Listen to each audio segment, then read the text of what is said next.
Hello, bonjour chez vous. J'espère que vous allez bien. Moi, je me porte très bien. Je vous souhaite à tous la bienvenue sur ma chaîne.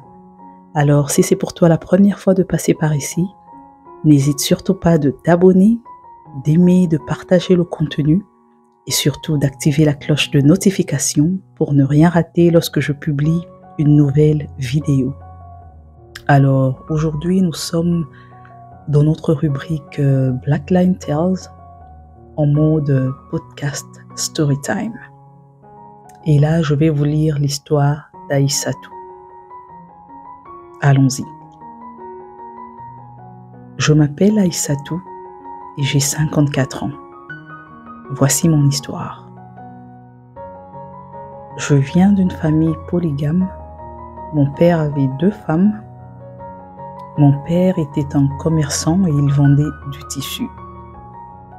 Mon père a alors rencontré ma mère par le canal de mon grand-père maternel qui à l'époque travaillait chez mon père comme son gérant. Et ils avaient de très bonnes relations. Mais mon grand-père avait toujours su voir le regard triste de mon père. Et un jour, mon père s'est confié à mon grand-père en lui disant qu'il avait la meilleure femme du monde, la plus belle femme de la planète, mais qu'elle n'arrivait pas à mettre au monde. Ou encore disant que les médecins avaient diagnostiqué sur elle qu'elle n'enfantera jamais et la cause reste un grand mystère jusqu'à ce jour. Mon père se confia à mon grand-père pour lui dire que sa première épouse avait perdu tout espoir de concevoir après avoir tout fait et que son seul recours fut de demander à mon père de prendre une seconde épouse afin que celle-ci puisse lui donner des enfants. La première épouse de mon père avait beau lutter, mais elle commençait à être fatiguée des insultes et de l'humiliation de sa belle famille. J'ouvre une petite parenthèse par ici pour introduire ma mère. À cette époque, ma mère avait 20 ans, une belle jeune femme de 20 ans qui avait beaucoup d'ambition, d'aspiration et bien évidemment, comme toutes les jeunes filles de son âge, ma mère avait un prétendant à l'époque qui voulait bien l'épouser. Mais mes grands-parents avaient jugé ce prétendant d'immature parce que selon eux, il n'avait pas assez d'ambition. Donc, après que mon grand-père eut parlé à ma grand-mère sur la situation que traversait son patron, mes grands-parents se sont mis d'accord pour pouvoir faire rencontrer mes parents. Voilà qu'un bon jour, mon grand-père a prétendu avoir oublié ses papiers d'identité à la maison et que ma mère, avec l'accord de ma grand-mère, devait le lui apporter au travail. Et une fois arrivé au travail de mon père, maman lui a remis ce que lui avait apporté et en sortant de là, ma mère rencontra, entre guillemets, le patron de son père, qu'elle salua très poliment avant de s'en aller. Après cette brève rencontre, je ne sais vraiment pas ce qui s'est passé dans le cœur et dans la tête de mon père, mais je sais seulement qu'après cette brève rencontre, mon grand-père a verbalement introduit sa fille à son patron en lui disant que si cela lui convenait, qu'il allait parler avec sa fille et avec sa permission, il pourrait alors lui faire la proposition d'être sa seconde épouse. Et il rassura aussi mon père que lui, donc mon grand-père et sa femme, donc ma grand-mère, avaient déjà en parlé pendant longtemps chez eux et que cela ne leur posait aucun problème. Si seulement ils respectaient leur fille et si seulement ils s'engageaient à bien prendre soin d'elle. De son côté, la première femme de mon père continuait aussi à faire une très grande pression sur mon père pour qu'il accepte sa proposition de prendre une seconde épouse. Et de son côté, mon père était presque entre le marteau et l'enclume.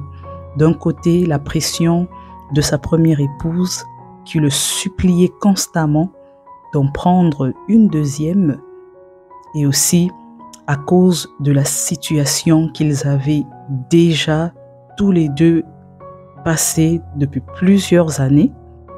Et de l'autre côté, la proposition de son gérant de pouvoir prendre sa fille en mariage. Apparemment, tout semblait être en ligne dans cette histoire, mais la seule pièce qui manquait dans ce petit casse-tête, c'était de savoir si ma mère accepterait de faire partie de cette histoire, si ma mère serait d'accord avec tout ce plan, vu qu'elle avait déjà un prétendant et qu'elle comptait le présenter officiellement à ses parents. Mes grands-parents ont alors décidé d'asseoir ma mère pour lui en parler, donc pour lui parler de la proposition du patron, donc la proposition de mon père, et ils lui ont aussi fait voir tous les enjeux positifs. Un homme responsable, mature, attentionné et surtout un homme qui saurait prendre soin d'elle. Mais le seul morceau qui ne collait pas dans toute l'histoire, c'était le fait que mon père était déjà marié, mais ils ont aussi pris soin de dire à ma mère que sa grande sœur, qui était la première épouse, ne pouvait pas avoir d'enfant et que ceci représenterait un bel atout pour ma mère. C'est à ce moment précis que ma mère dit à ses parents que comment ils pouvaient agir de la sorte, sachant qu'ils savaient déjà qu'elle avait un prétendant dans sa vie. Elle ne comprenait pas. Mais les parents de ma mère sont restés sur leur opinion en lui disant que son jeune ami était immature et qu'il ne saurait pas prendre soin d'elle. Mes grands-parents ont dit à ma mère qu'ils savaient ce qui était mieux pour elle et que c'était mieux, donc il était mieux pour elle de pouvoir être avec mon père qu'avec ce garçon, donc avec son prétendant. Donc, être avec un monsieur mature qui saura prendre soin d'elle. La mère d'Aïssatou dira-t-elle oui ou non à la proposition de ses parents? Est-ce qu'elle saura terminer sa relation avec son prétendant? Comment est-ce qu'elle s'y prendra pour terminer sa relation avec son prétendant? Qu'est-ce qui va alors arriver à la mère d'Aïssatou? Restez branchés et connectés pour le savoir dans la deuxième partie de notre histoire. Je vous invite alors vivement à vous abonner, à aimer et à partager le contenu autour de vous et pourquoi pas de pouvoir partager votre histoire à votre tour. Ça nous fera un grand plaisir de l'écouter. Quant à moi, on se retrouve très bientôt pour une nouvelle vidéo. Bye bye.